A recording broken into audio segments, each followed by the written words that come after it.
My son-in-law put his hands around my daughter's throat. I was standing 40 feet away in her kitchen, stirring a pot of vegetable soup. I'd driven 2 hours to bring her. I heard the thud first, then silence, then my daughter's voice. Not a scream, something worse than a scream, a low, crushed sound, like air being pressed out of something that used to be full. I dropped the spoon on the floor and I ran. I want you to understand something before I tell you the rest of this. I am 63 years old.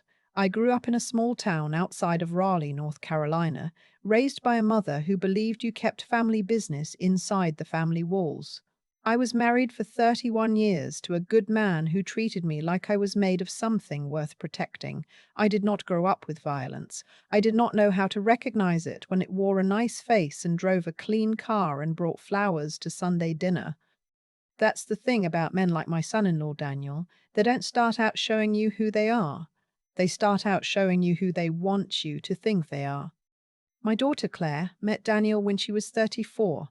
She was a high school English teacher in Charlotte, had been for 9 years, loved it, was good at it. Daniel was in commercial real estate. He had a firm handshake and remembered everyone's name and had the kind of confidence that reads as competence until you've known him long enough to see the seams. My husband Robert liked him.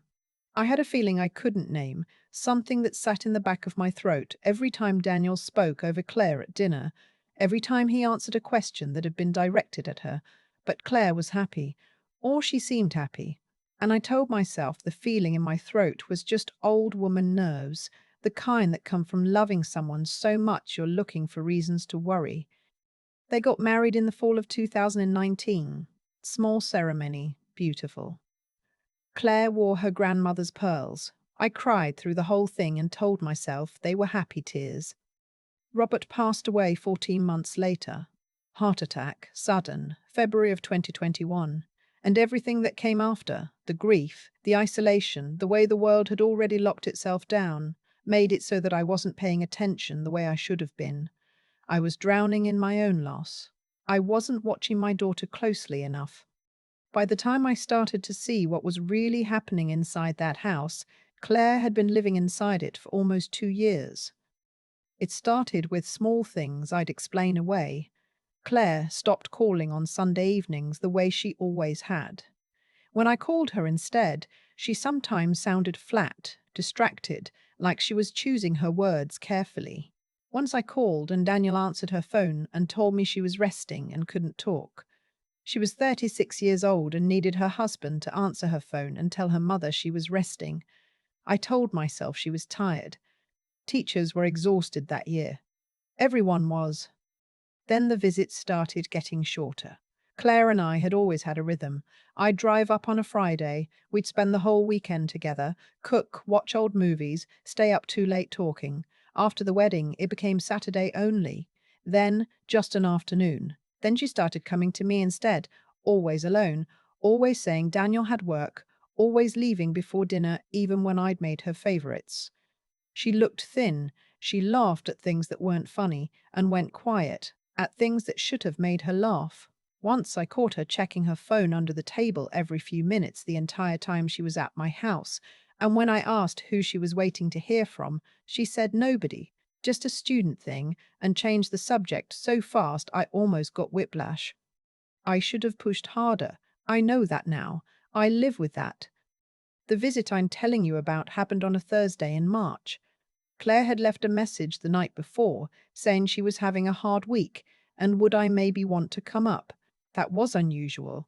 She never asked me to come on a weekday.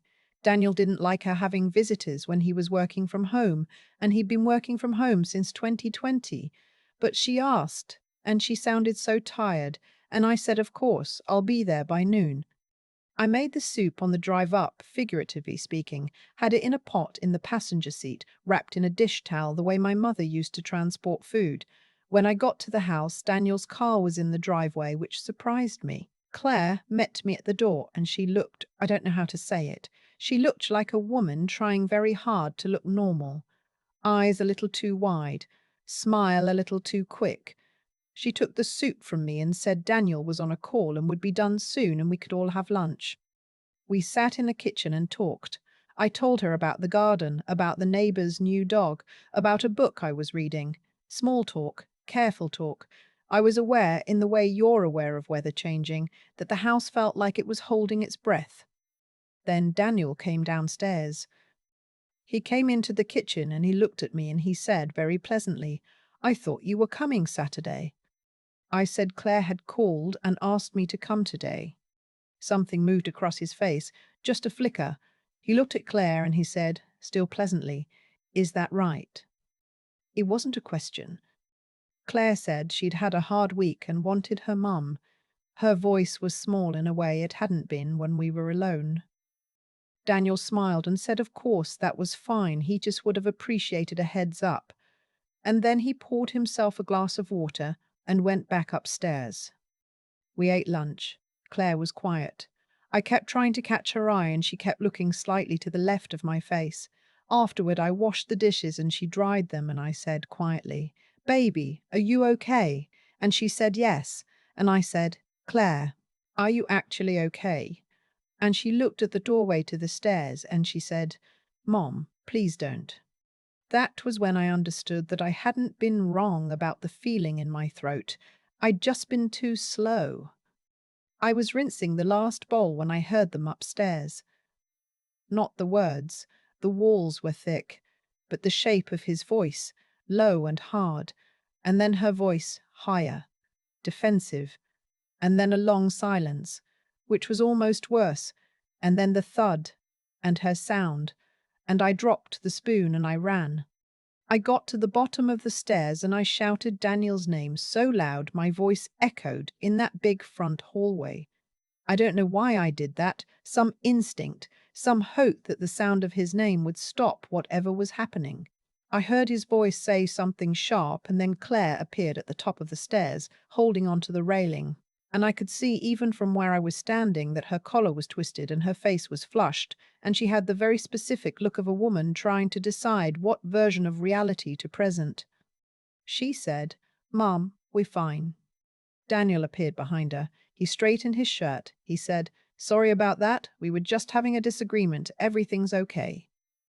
I looked at my daughter. She would not look at me. Her hand on that railing was white at the knuckles. I said, "Claire, come downstairs." Daniel said, "She doesn't need to do that. She's fine. We were just talking." I said, "I am not talking to you. There is something that happens to you at 63 that couldn't have happened at 33. You run out of patience for performance. You run out of energy for politeness that is being used as a weapon. I was not angry in a way that felt hot. I was angry in a way that felt very, very clear. I said, "Claire, come downstairs right now, please." She came. She held the railing the whole way down and she wouldn't look at either of us. And when she got to the bottom, I put my arm around her and walked her into the kitchen and I said, "Show me." She said, "Mom." I said, "Show me." She pulled down her collar. There was redness at the side of her neck, already starting to deepen into something that would be bruised by morning. I am her mother. I have known this woman since she was 4 pounds 11 ounces and too small to wear the hat they put on all the hospital babies. I stood in that kitchen and I looked at my daughter's neck and I made myself breathe because the alternative was not useful. I said, "Has this happened before?" She didn't answer, which was an answer. I said, "Okay, we're leaving." She said, "I can't just leave." I said, "You absolutely can." Daniel appeared in the doorway. He was calm now, performing calm the way he performed everything, expertly, seamlessly, with just enough warmth to make you feel like you were the unreasonable one. He said, "Nobody needs to leave. We had a disagreement that got out of hand, that's all. It won't happen again." He looked at Claire when he said that last part, not at me. I said, "It won't happen again because we're leaving." He said, "With all due respect, this is between me and my wife." I said, "She is my daughter." He said, "And she is an adult who can make her own decisions." He was right about that technically. And that was the thing that terrified me, that Claire was an adult who had been making decisions inside this house for years, alone, without anyone seeing, and look where those decisions had gotten her. Not because she was weak, because he had spent years making her believe that what was happening was manageable, normal, her fault. Something that could be solved if she would just, whatever the thing was that week, just be better, just be quieter, just stop making him feel a certain way. I know this because she told me later. She told me a lot of things later, but I'm getting ahead of myself.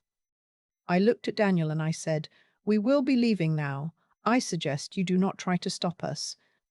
I don't know where that came from. I'm a 63-year-old retired school librarian from Raleigh, North Carolina. I have never in my life spoken to another person that way. But something in his face shifted, just slightly, just for a second, and he stepped back from the doorway. Claire said, "I need to get some things." I said, "Yes, you do. I'll come with you." We went upstairs together, and I stood in the doorway of their bedroom while she moved around it, pulling things from drawers with the particular efficiency of someone who has thought about this moment more than once before. Medication, a phone charger, an envelope she took from the back of her sock drawer and put directly in her coat pocket without explaining, and I didn't ask. We were down the stairs and out the door in under 10 minutes. Daniel didn't follow us. He stood in the kitchen doorway and watched us leave and said very quietly as we went past, "We'll talk about this later, Claire." He meant it as a threat. I could hear that. I think Claire could too, because her hand found mine in the hallway and held on. We got in my car and I drove. I didn't know where I was going at first. My instinct was home, my house, 2 hours away. But before we got on the highway, I pulled into a gas station, and I turned to look at Claire and I said, "I need to ask you something, and I need you to answer me honestly." She nodded. I said, "Has he ever hurt you in a way that left a mark before today?" She looked at her hands in her lap for a long time. Then she said, "A few times." I said, "Okay." I took out my phone and I called 911. She grabbed my arm. She said, "Mom, don't."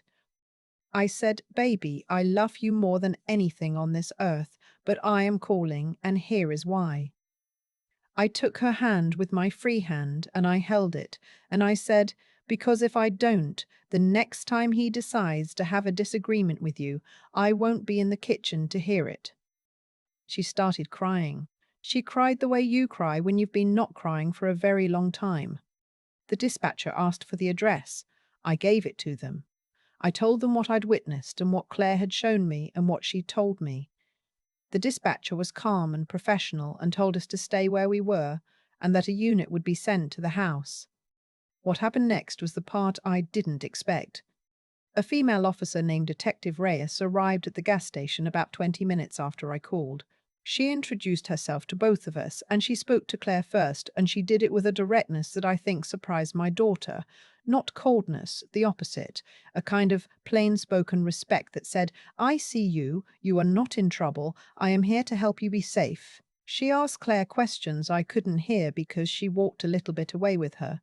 But I watched Claire's face and I watched the way her shoulders came down incrementally over the course of that conversation, from somewhere near her ears to somewhere near her where they were supposed to be. Then Detective Reyes came back to me and she said, "Your daughter's given us a statement. I want you to know that what you observed today, combined with what she's disclosed about prior incidents, gives us enough to move forward." She said there were documented photos Claire had kept. That was what was in the envelope in her coat pocket. Pictures she'd taken of bruises on her arms and torso over the past year and a half, stored in an envelope in her sock drawer, because somewhere in the back of her mind she had been preparing, even if she hadn't admitted it to herself yet. My daughter had been building herself a ladder out of that house for a year and a half and hadn't told a soul. Detective Reyes said they were executing a warrant that evening. She said Claire should not return to the house alone. She gave us the name of a victim's advocate at the county courthouse and a number for the Charlotte area domestic violence shelter that coordinates emergency housing and legal resources. She said the shelter network could also connect Claire with attorneys who take DV cases at reduced cost. Then she looked at my daughter and she said, "You did the right thing, telling the truth." And Claire said very quietly, "She made me," meaning me. And Detective Reyes looked at me and said, "Good." I thought I would feel relief. Instead, I felt a bone-deep exhaustion and something I can only describe as grief. Not for Claire's future, which suddenly seemed, for the first time in years, like it might actually be hers again, but for the time, for the year and a half of envelopes in sock drawers, for all the Sunday evenings she didn't call, for the way she checked her phone under my table like a woman waiting for a verdict. For the years I believed the feeling in my throat was just old woman nerves.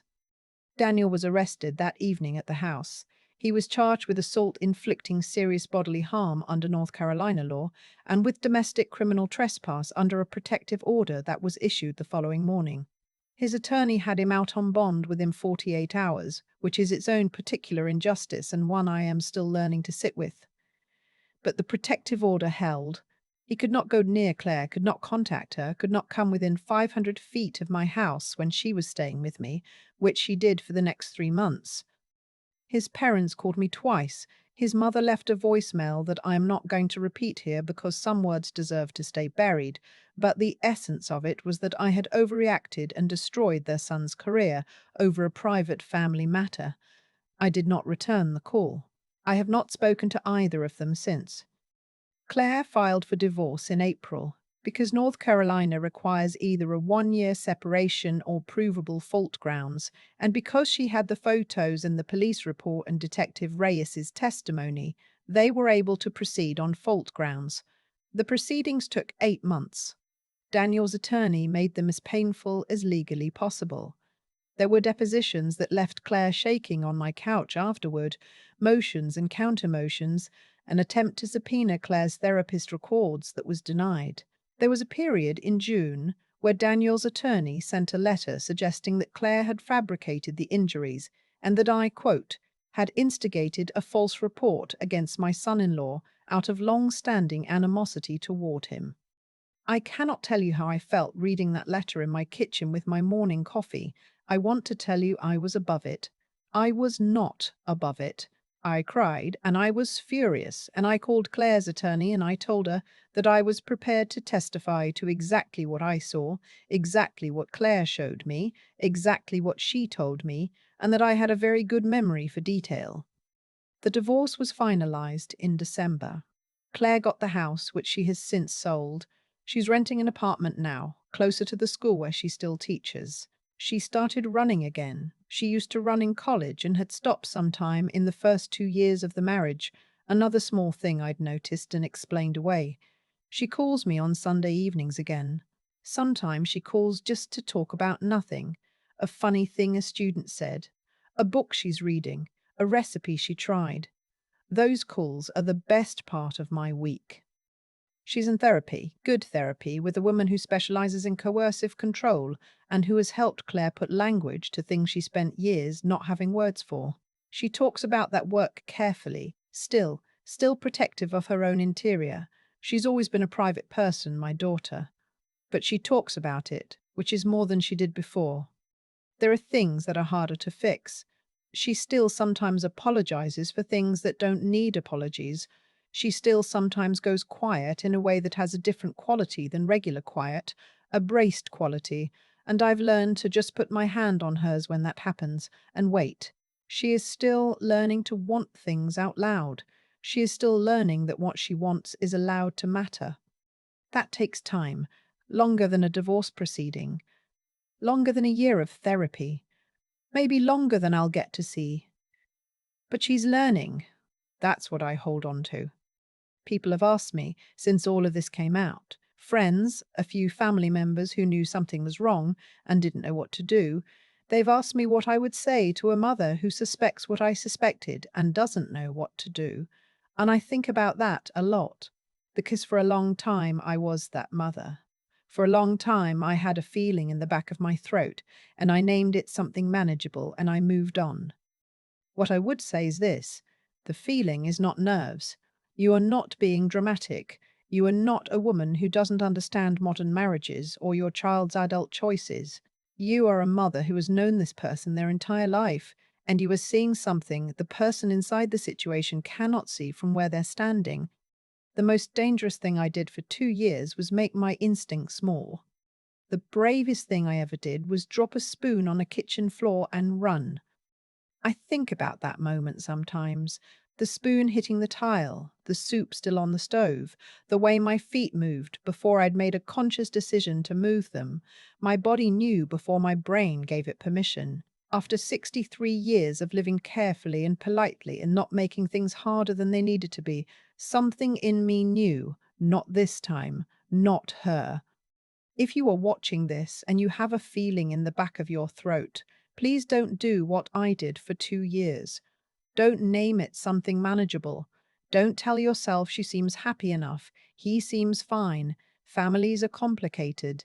You don't want to interfere. Interfere. The National Domestic Violence Hotline is 1-800 799 723R. It is free, it is confidential, it is available 24 hours a day, and they talk to mothers too, not just survivors. They talk to anyone trying to figure out what to do with a feeling they can't name. Claire is okay. More than okay some days. She sent me a photo last week of a trail she hiked on Saturday morning. Trees just starting to come in green, light coming through at an angle that made everything look like the beginning of something. That's exactly what it is. I keep thinking about that spoon on the kitchen floor. It's such a small thing to mark the moment everything changed. A wooden spoon in a pot of vegetable soup I'd driven 2 hours to bring my daughter because she'd sounded tired on the phone and I didn't know what else to do. That's what mothers do when they can feel something is wrong but can't name it yet. They make soup. They drive. They tell themselves they're probably overreacting. I overreacted for 2 years before I finally dropped the spoon.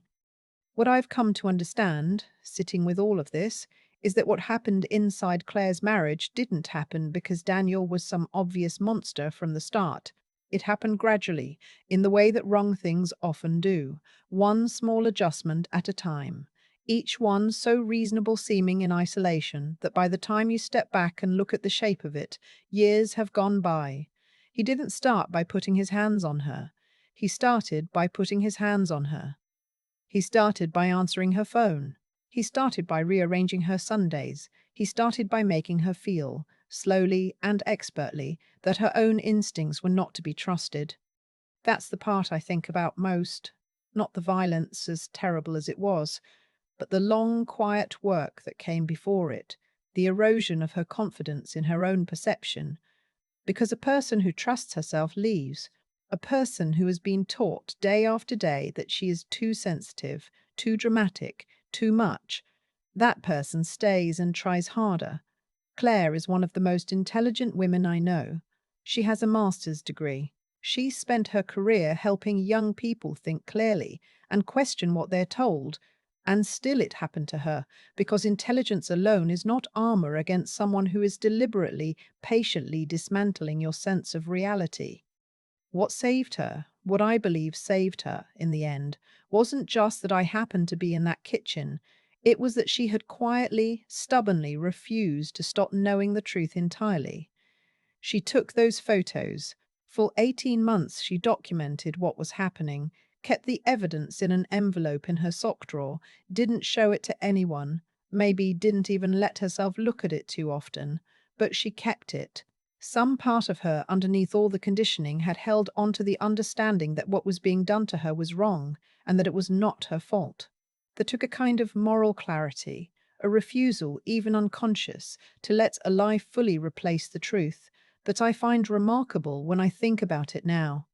And then she had to find the courage to hand that envelope to a stranger and say, "Here, this is what happened." That's not a small thing. That's not a small thing. That's enormous. That's a woman choosing, in the most frightening moment, to trust herself again. I think about what I would tell younger mothers, or anyone who loves someone and has that feeling they can't name. I'd say, your judgment is data. The discomfort you keep explaining away is telling you something. And doing right by the people you love sometimes means being willing to be wrong, being willing to cause disruption, being willing to stand in someone's hallway and say something you've never said to another person in 63 years of careful living. It cost me something to make that call. It cost Claire enormously to let me.